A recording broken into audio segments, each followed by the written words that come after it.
I'm Dr.KQ today here to discuss the topic of the diabetes mellitus, which is not according to the series of my lecture which I have started. So let's begin with the topic, that is diabetes mellitus. What is diabetes mellitus? It is a chronic hyperglycemic state with the disturbance of the carbohydrate, fat and protein metabolism due to the insulin deficiency, resistance, or both of these factors.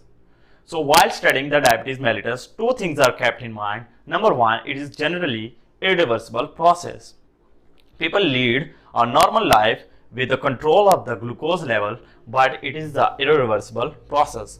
Second one is the treatment. There is no treatment complete without any exercise involved.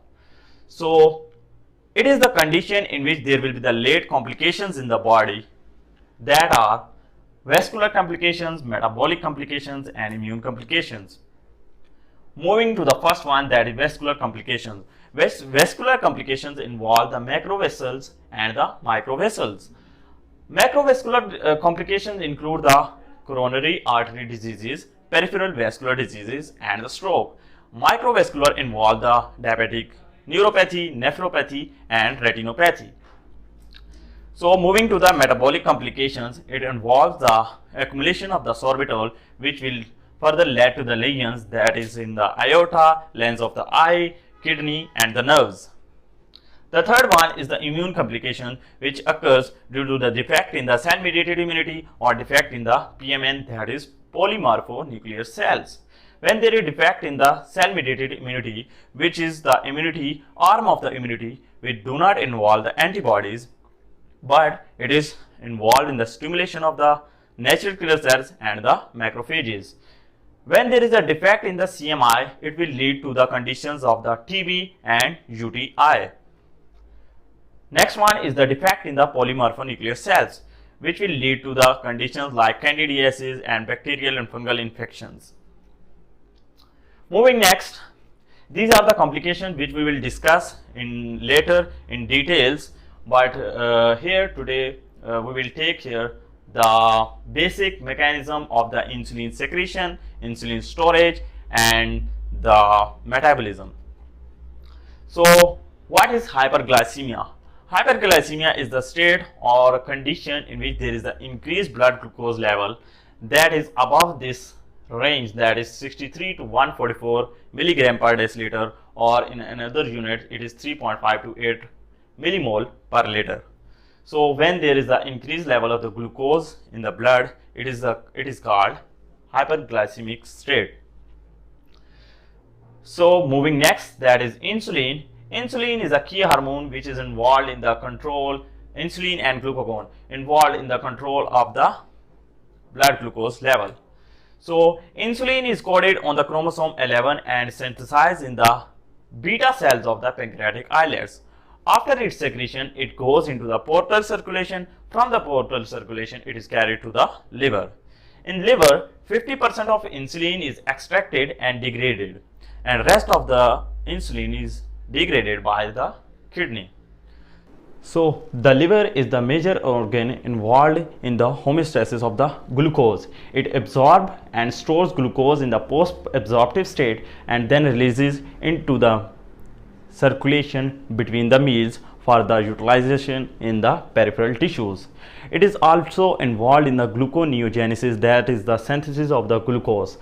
That is 3C molecules which are obtained from the breakdown of the fat, muscle in the form of glycogen, from the protein aniline into the 6-carbon molecule which is glucose by the process of the gluconeogenesis. So liver is involved in the synthesis of the glucose as well. Production of the glucose, there is about 200 gram of the glucose produced every day in the body in the normal adult. So this 90% of the glucose is produced from the liver, rest is from the kidney. So utilization, major organ or a prime or major organ involved in the utilization of the glucose is brain, which involves almost 100 gram of the glucose per day. So this brain is the major organ which is utilizing most of the glucose which is produced every day. Moving next to the insulin. In fasting state, the main function of the insulin is to regulate the glucose release by the liver. In the postprandial state, the insulin promotes glucose uptake by the fat and muscles. The uptake of the glucose occurs through the process that is we will discuss here through the receptors, which are GLUT1, 2, 3 and 4. GLUT1 and 3 are not I will not discuss here. The 2 and 4 are most important, and the GLUT2 is involved in the transport of the glucose into the beta cell and also present in the kidney and hepatocytes. The GLUT4 receptor is involved in the uptake into the muscles and adipose tissues. Moving next, the insulin receptors, which are two alpha units and 2 beta units. When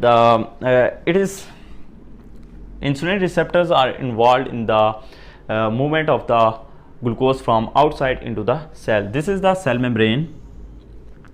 So normally the glucose molecules are present outside the cell, so they do not pass through this membrane. So these are the 2 alpha subunits of the insulin, which are present in the cell membrane. So, and these are the beta subunits.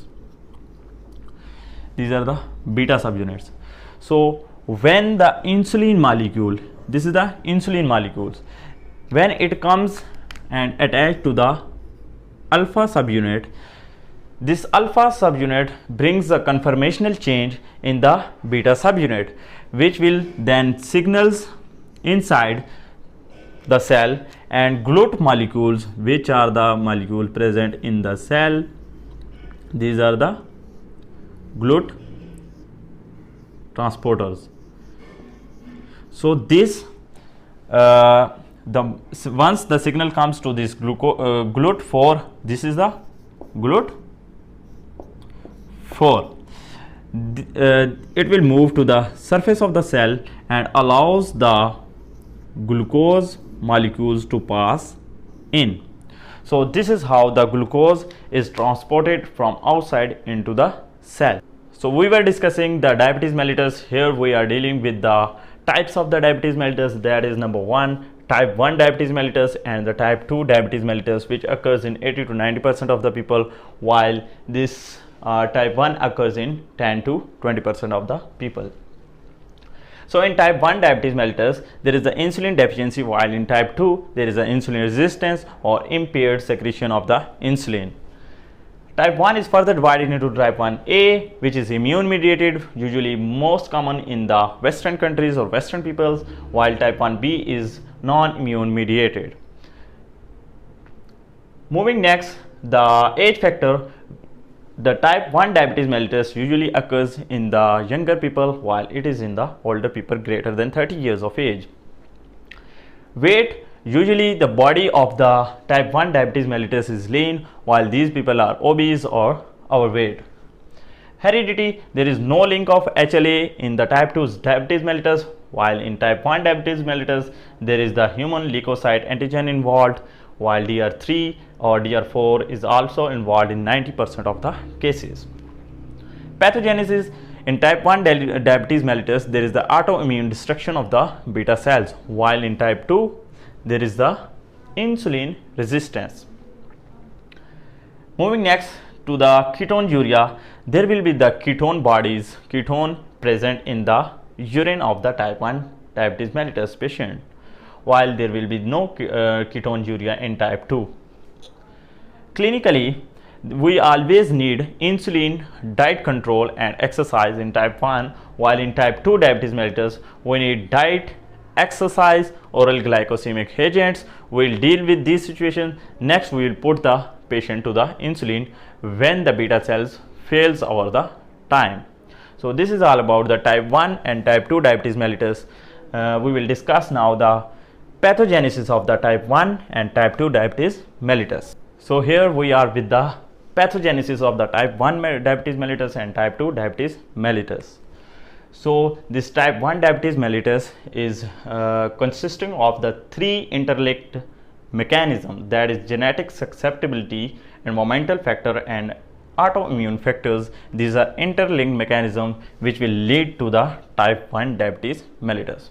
So coming to the genetic susceptibility, there is a concordance in the identical twins, 50% chances. If one twin in the twins, if one have the chances of diabetes type 1, then there is a 50% chances that the other one will also have the type 1 diabetes mellitus. Type 1A is also involved, and it is concerned with the chromosome which is 6 in a HLA region. So there will be the predisposition to the type 1A patients that they have the susceptibility gene on the chromosome 6 present in the HLA region. So this will lead to the type 1 diabetes mellitus. Second one is the environmental factors. Environmental factors involve the viral infection like Coxsackie B4 virus, exposure to this one. Next one is the exposure to the chemicals, induction of the chemical, experimental induction of the chemical. And the third one is the autoimmune factor.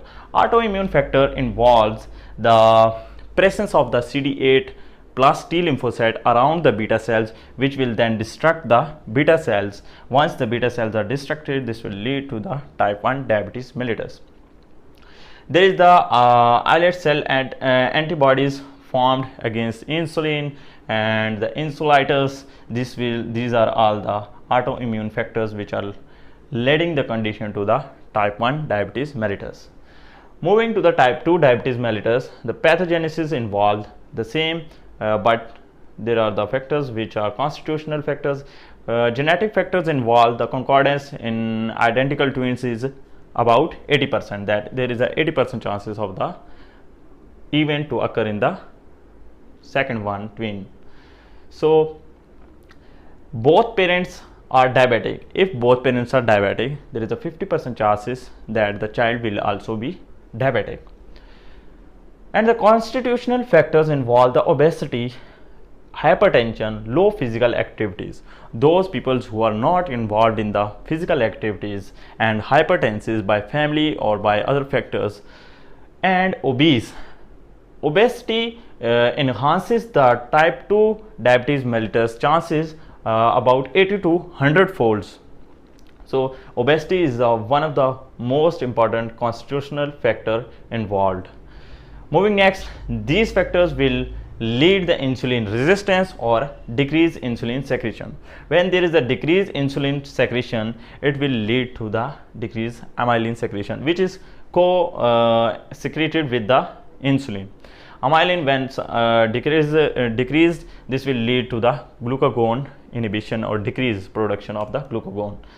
Glucose toxicity of islets or lipotoxicity, there will be lipids toxicity will lead to the increased hepatic glucose synthesis. Insulin resistance will occur through the receptor defects or post-receptor defects or impaired glucose utilization by the cells. This will also lead to the increased hepatic glucose synthesis. Increased amount of the glucose will lead the hyperglycemic state, which I have discussed, that when there will be the level of the glucose above 144 milligram per deciliter, this will call the hyperglycemia. This hyperglycemia will result. This is the pathogenesis of the type 1 diabetes mellitus and type 2 diabetes mellitus. Moving next, we will discuss the clinical approach to the patients and the management or treatment involved in the diabetes mellitus.